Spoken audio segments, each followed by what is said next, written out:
The Guilty Secret by Paul de Kock. Nathalie De Hauteville was 22 years old and had been a widow for 3 years. She was one of the prettiest women in Paris. Her large dark eyes shone with remarkable brilliancy, and she united the sparkling vivacity of an Italian and the depth of feeling of a Spaniard to the grace which always distinguishes a Parisian born and bred. Considering herself too young to be entirely alone, she had long ago invited Monsieur d'Ablincourt, an old uncle of hers, to come and live with her. Monsieur d'Ablincourt was an old bachelor. He had never loved anything in this world but himself. He was an egotist, too lazy to do anyone an ill turn, but at the same time too selfish to do anyone a kindness unless it would tend directly to his own advantage. And yet, with an air of complaisance, as if he desired nothing so much as the comfort of those around him, he consented to his niece's proposal, in the hope that she would do many little kind offices for him, which would add materially to his comfort.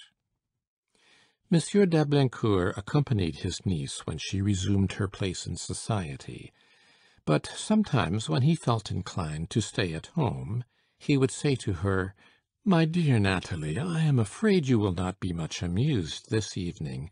They will only play cards. Besides, I don't think any of your friends will be there. Of course, I am ready to take you if you wish to go." And Nathalie, who had great confidence in all her uncle said, would stay at home.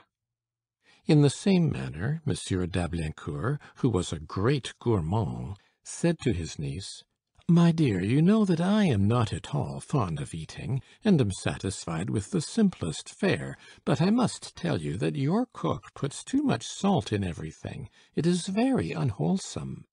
So they changed the cook. Again, the garden was out of order. The trees before the old gentleman's window must be cut down, because their shade would doubtless cause a dampness in the house prejudicial to Nathalie's health. Or the surrey was to be changed for a landau. Nathalie was a coquette. Accustomed to charm, she listened with smiles to the numerous protestations of admiration which she received. She sent all who aspired to her hand to her uncle, saying, "Before I give you any hope, I must know my uncle's opinion." It is likely that Nathalie would have answered differently if she had ever felt a real preference for any one, but heretofore she seemed to have preferred her liberty. The old uncle, for his part, being now master in his niece's house, was very anxious for her to remain as she was. A nephew might be somewhat less submissive than Nathalie. Therefore he never failed to discover some great fault in each of those who sought an alliance with the pretty widow. Besides his egotism and his Epicureanism, the dear uncle had another passion: to play backgammon. The game amused him very much, but the difficulty was to find any one to play with. If by accident any of Nathalie's visitors understood it, there was no escape from a long siege with the old gentleman, but most people preferred cards. In order to please her uncle, Nathalie tried to learn this game, but it was almost impossible. She could not give her attention to one thing for so long a time. Her uncle scolded. Nathalie gave up in despair. "It was only for your own amusement that I wished to teach it to you," said the good Monsieur d'Ablincourt. Things were at this crisis when, at a ball one evening, Nathalie was introduced to a Monsieur d'Apremont, a captain in the navy. Nathalie raised her eyes, expecting to see a great sailor with a wooden leg and a bandage over one eye, when, to her great surprise, she beheld a man of about 30, tall and finely formed, with 2 sound legs and 2 good eyes. Armand d'Apremont had entered the navy at a very early age, and had arrived, although very young, to the dignity of a captain. He had amassed a large fortune, in addition to his patrimonial estates, and he had now come home to rest after his labours. As yet, however, he was a single man, and, moreover, had always laughed at love. But when he saw Nathalie, his opinions underwent a change. For the first time in his life he regretted that he had never learned to dance, and he kept his eyes fixed on her constantly. His attentions to the young widow soon became a subject of general conversation, and at last the report reached the ears of Monsieur d'Ablincourt. When Nathalie mentioned one evening that she expected the captain to spend the evening with her, the old man grew almost angry. "Nathalie," said he, "you act entirely without consulting me. I have heard that the captain is very rude and unpolished in his manners. To be sure, I have only seen him standing behind your chair, but he has never even asked after my health. I only speak for your interest, as you are so giddy." Nathalie begged her uncle's pardon, and even offered not to receive the captain's visit, but this he forbore to require, secretly resolving not to allow these visits to become too frequent. But how frail are all human resolutions, overturned by the merest trifle! In this case, the game of backgammon was the unconscious cause of Nathalie's becoming Madame d'Apremont. The captain was an excellent hand at backgammon. When the uncle heard this, he proposed a game, and the captain, who understood that it was important to gain the uncle's favour, readily acceded. This did not please Nathalie. She preferred that he should be occupied with herself. When all the company were gone, she turned to her uncle, saying, "You were right, uncle, after all. I do not admire the captain's manners.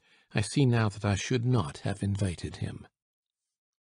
"On the contrary, niece, he is a very well-behaved man. I have invited him to come here very often and play backgammon with me, that is, to pay his addresses to you." Nathalie saw that the captain had gained her uncle's heart, and she forgave him for having been less attentive to her. He soon came again, and, thanks to the backgammon, increased in favour with the uncle. He soon captivated the heart of the pretty widow also. One morning Nathalie came blushing to her uncle. "The captain has asked me to marry him. What do you advise me to do?" He reflected for a few moments. "If she refuses him, d'Apremont will come here no longer, and then no more backgammon. But if she marries him, he will be here always, and I shall have my games." And the answer was, "You had better marry him." Nathalie loved Armand, but she would not yield too easily. She sent for the captain. "If you really love me—" "Ah, can you doubt it?" "Hush! Do not interrupt me. If you really love me, you will give me one proof of it." "Anything you ask, I swear—" "No, you must never swear any more. And one thing more, you must never smoke. I detest the smell of tobacco, and I will not have a husband who smokes." Armand sighed and promised. The first months of their marriage passed smoothly, but sometimes Armand became thoughtful, restless, and grave. After some time these fits of sadness became more frequent. "What is the matter?" asked Nathalie one day, on seeing him stamp with impatience. "Why are you so irritable?" "Nothing, nothing at all," replied the captain, as if ashamed of his ill humour. "Tell me," Nathalie insisted, "have I displeased you in anything?" The captain assured her that he had no reason to be anything but delighted with her conduct on all occasions, and for a time he was all right. Then soon he was worse than before. Nathalie was distressed beyond measure. She imparted her anxiety to her uncle, who replied, "Yes, my dear, I know what you mean. I have often remarked it myself at backgammon. He is very inattentive, and often passes his hand over his forehead, and starts up as if something agitated him." And one day, when his old habits of impatience and irritability returned, more marked than ever, the captain said to his wife, "My dear, an evening walk will do me a world of good. An old sailor like myself cannot bear to sit around the house after dinner. Nevertheless, if you have any objection—" "Oh, no. What objection can I have?" He went out, and continued to do so, day after day, at the same hour. Invariably he returned in the best of good humor. Nathalie was now unhappy indeed. "He loves some other woman, perhaps," she thought, "and he must see her every day. Oh, how wretched I am! But I must let him know that his perfidy is discovered. No, I will wait until I shall have some certain proof wherewith to confront him." And she went to seek her uncle. "Ah, I am the most unhappy creature in the world," she sobbed. "What is the matter?" cried the old man, leaning back in his armchair. "Armand leaves the house for 2 hours every evening after dinner, and comes back in high spirits, and as anxious to please me as on the day of our marriage. Oh, uncle, I cannot bear it any longer. If you do not assist me to discover where he goes, I will seek a separation." "But, my dear niece—" "My dear uncle, you who are so good and obliging, grant me this one favor. I am sure there is some woman in the secret." Monsieur d'Ablincourt wished to prevent a rupture between his niece and nephew, which would interfere very much with the quiet, peaceable life which he led at their house. He pretended to follow Armand, but came back very soon, saying he had lost sight of him. "But in what direction does he go?" "Sometimes one way, and sometimes another, but always alone, so your suspicions are unfounded. Be assured he only walks for exercise." But Nathalie was not to be duped in this way. She sent for a little errand boy, of whose intelligence she had heard a great deal. "Monsieur d'Apremont goes out every evening." "Yes, madame." "To-morrow you will follow him, observe where he goes, and come and tell me privately. Do you understand?" "Yes, madame." Nathalie waited impatiently for the next day, and for the hour of her husband's departure. At last the time came. The pursuit is going on. Nathalie counted the moments. After 3/4 of an hour, the messenger arrived, covered with dust. "Well?" exclaimed Nathalie. "Speak, tell me everything that you have seen." "Madame, I followed Monsieur d'Apremont at a distance as far as the Rue Vieille du Temple, where he entered a small house in an alley. There was no servant to let him in." "An alley! No servant! Dreadful!" "I went in directly after him, and heard him go upstairs and unlock a door." "Open the door himself without knocking? Are you sure of that?" "Yes, madame." "The wretch! So he has a key. But go on." "When the door shut after him, I stole softly upstairs and peeped through the keyhole. You shall have 20 francs more. I peeped through the keyhole and saw him drag a trunk along the floor." "A trunk?" "Then he undressed himself and—" "Undressed himself?" "Then for a few seconds I could not see him, and directly he appeared again in a sort of grey blouse, and a cap on his head." "A blouse? What in the world does he want with a blouse? What next?" "I came away then, madame, and made haste to tell you, but he is there still." "Well, now run to the corner and get me a cab, and direct the coachman to the house where you have been." While the messenger went for the cab, Nathalie hurried on her hat and cloak, and ran into her uncle's room. "I have found him out. He loves another. He's at her house now, in a grey blouse. But I will go and confront him, and then you will see me no more." The old man had no time to reply. She was gone, with her messenger, in the cab. They stopped at last. "Here is the house." Nathalie got out, pale and trembling. "Shall I go upstairs with you, madame?" asked the boy. "No, I will go alone. The third story, isn't it?" "Yes, madame, the left-hand door, at the head of the stairs." It seemed that now, indeed, the end of all things was at hand. Nathalie mounted the dark, narrow stairs, and arrived at the door, and almost fainting, she cried, "Open the door, or I shall die!" The door was opened, and Nathalie fell into her husband's arms.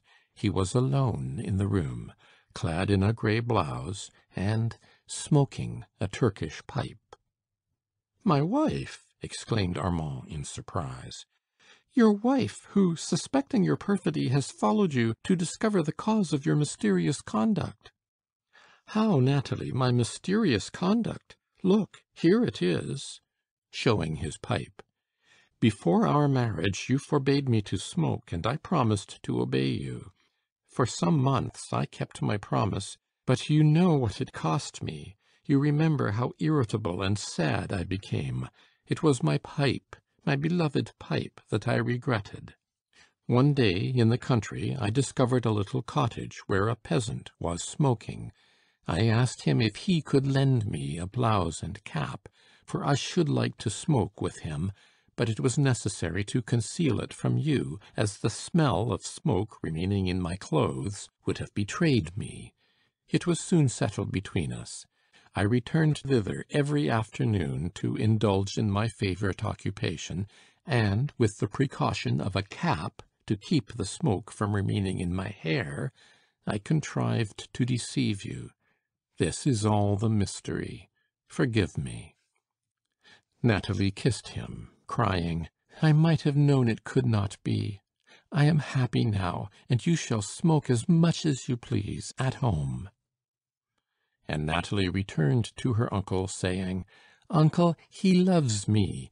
He was only smoking, but hereafter he is to smoke at home." "I can arrange it all," said d'Ablincourt. "He shall smoke while he plays backgammon." "In that way," thought the old man, "I shall be sure of my game." End of The Guilty Secret by Paul de Kock.